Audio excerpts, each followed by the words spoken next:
RG Kar medical college अस्पताल में महिला डॉक्टर की हत्याकांड मामले को लेकर भाजपा ने इस्लामपुर के सड़कों पर उतरकर विरोध प्रदर्शन किए। इस दिन इस जुलूस इस्लामपुर शिवडांगी पाड़ा के पार्टी कार्यालय से निकला और जुलूस इस्लामपुर शहर की परिक्रमा करने के बाद भाजपा पार्टी कार्यालय पर आकर समाप्त हुआ। जुलूस में भाजपा के जिला नेताओं के साथ साथ स्थानीय नेता भी शामिल हुए।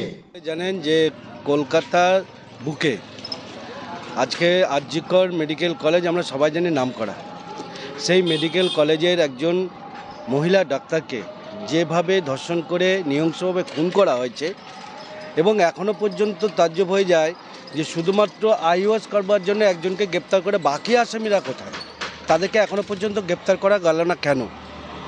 আজকে একটার পর একটা ধর্ষণের ঘটনা রাজ্য জুড়ে হচ্ছে এবং শুধু ধর্ষণ নয়, নির্মমভাবে তাদেরকে খুন করা হচ্ছে এবং এই খুনের আসামিদেরকে আজ অবধি না গ্রেপ্তার করা যাচ্ছে আর না তাদেরকে গ্রেপ্তার করে দৃষ্টান্তমূলক শাস্তি দেওয়া হচ্ছে।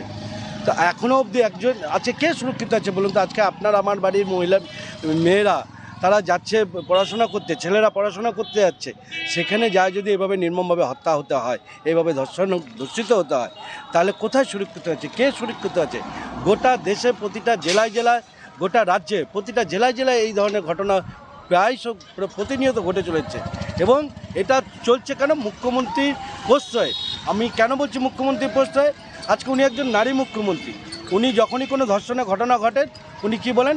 সামান্য ঘটনা, বা আমার দুষ্টু ভাইরা একটু দুষ্টুমি করেছে, তার জন্য উনি আবার টাকাও ধার্য করেছে ধর্ষণে।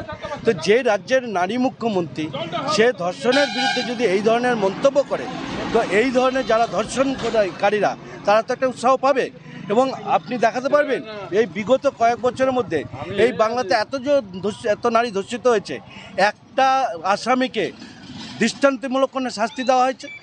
আমরা দেখি যখন ইউপি টুপির মতো রাজ্যে ইনকাউন্টার করা হয়, ধর্ষণকারীদেরকে ইনকাউন্টার করে দেওয়া হয়, তাদেরকে ফাঁসি দেওয়া হয়, কিন্তু আমাদের এই রাজ্য ব্যতিক্রম। কারণ এখানে যে শাসনের ক্ষমতায় বসে আছে, যে প্রশাসনে বসে আছে, উনি এদের মদতদাতা। উনি যেভাবে বক্তব্য রাখছেন এবং ঘটনা ঘটার পরেই তদন্ত না করে হয় প্রেমজ্যোতির ঘটনা, নয় ওর মহিলাটার চরিত্র খারাপ, নয় ধর্ষণকারী একটা ছেলে খেলামো করেছে, একটা বাচ্চামো করেছে, এই বলে উনি তাদেরকে প্রশ্রয় দিচ্ছে। একটাও যা ধর্ষণে আজকে অবধি একটা দৃষ্টান্তমূলক শাস্তি হয়নি। এরই প্রতিবাদে শুধু আমাদের ইসলামপুর নয়, গোটা রাজ্য জুড়ে আজকে রাস্তায় বিজেপি নেমেছে এবং আমরা এর শেষ দেখে ছাড়বো। আমরা এবার ছাড়ছি না। আপনারা জানেন আরজি করে যে ঘটনা, নটকারজনক ঘটনা, একজন ডাক্তার, মহিলা ডাক্তার রাত্রেবেলা ডিউটি করা অবস্থায় তাকে ধর্ষণ করে খুন করা হয়েছে।